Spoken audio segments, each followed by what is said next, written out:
Hello. हाँ hello, कहाँ ही रे? अरे बाप रे बाप, बड़ी दर्द दे था बप्पा। अरे का होलो रे, बताओ न। आगे पहन के लियो जूता, नोच लको तोर कुत्ता। अरे बाप। अरे नोचको की खरोचको, आओ ने मरहम लगा दियो। आगे छोड़ी, पहले कुतबा से कटे नहीं और फिर मरहम लगे में। रुक तोरा तू पहले बहरी। अच्छा ठीक हो। आगे मैया बैठ लो न जाए बाप। अरे सुन नहीं, हमर गलती नहीं हो।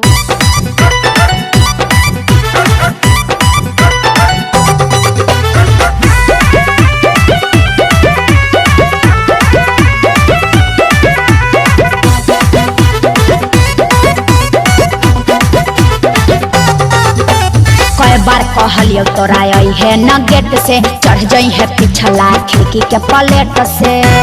बात तो कहाँ बुझली? कई बार कहलियो तोरा है न गेट से चढ़ जाई है पिछला खिड़की के पलेट से। पड़ल रहो हमारा पीछे देखे के भूको होगे। पड़ल रहो हमारा पीछे देखे के भूको होगे। आगे ऐसा न जगह कटाला कौटी बैठे में दुख होगे। अरे बाप। आगे ऐसा न जगह कटाला कौटी बैठे में दुख होगे। हमरा तो तोरे पर डट लगो। हाँ तो हम ही कहले हलियो कि गेट से आई है। Music by Chandan Singh.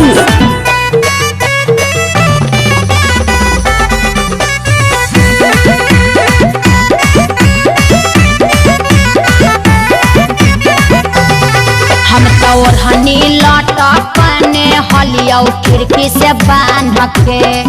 बनो ही तिस मार जादे गेलही गेटवा फांद के। ऐसे तोरा करे की जरूरत हलो रे? जबले जखम रहतौ तबले छौड़ी रहतौ याद गे। प्यार के चक्कर में हो गेलियै छौड़ी बर्बाद गे।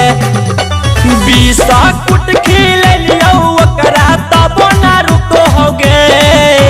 बीसा कुट खिलियो ओकरा तब ना रुको होगे। आगे ऐसा न जगह कटाला कौटी बैठे में दुख होगे। आगे ऐसा न जगह कटाला कौटी बैठे में दुख होगे। आगे सुन एगो बात कहियो। की बोल? जे लगी एलियो एजी पर दे देना।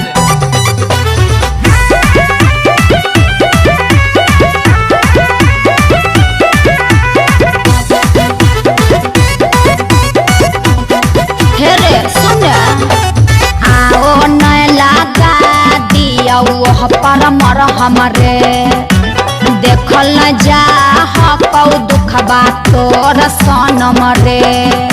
अरे आने लगा दियो। कौची हमें बतैबै सभे पूछतै यार गे। हाला होतै जदी छपतै नया समाचार गे। बिकी रौशन देखी के हमरा बड़ी हंसा होगे। बिकी रौशन देखी के हमरा बड़ी हंसा होगे। आगे ऐसा न जगह कटाला कौटी बड़ी दुख होगे। आगे ऐसा न जगह कटाला कौ कुत्ता बड़ी दुख होगे। अच्छा तो ले ले चुमा, लेकिन घरे जाके कैसे बताइए नहीं तो बहुत बेइज्जती होता। अरे धोतिया ले ला हमर खींच दल कुतुर कुतबा। हाय ले।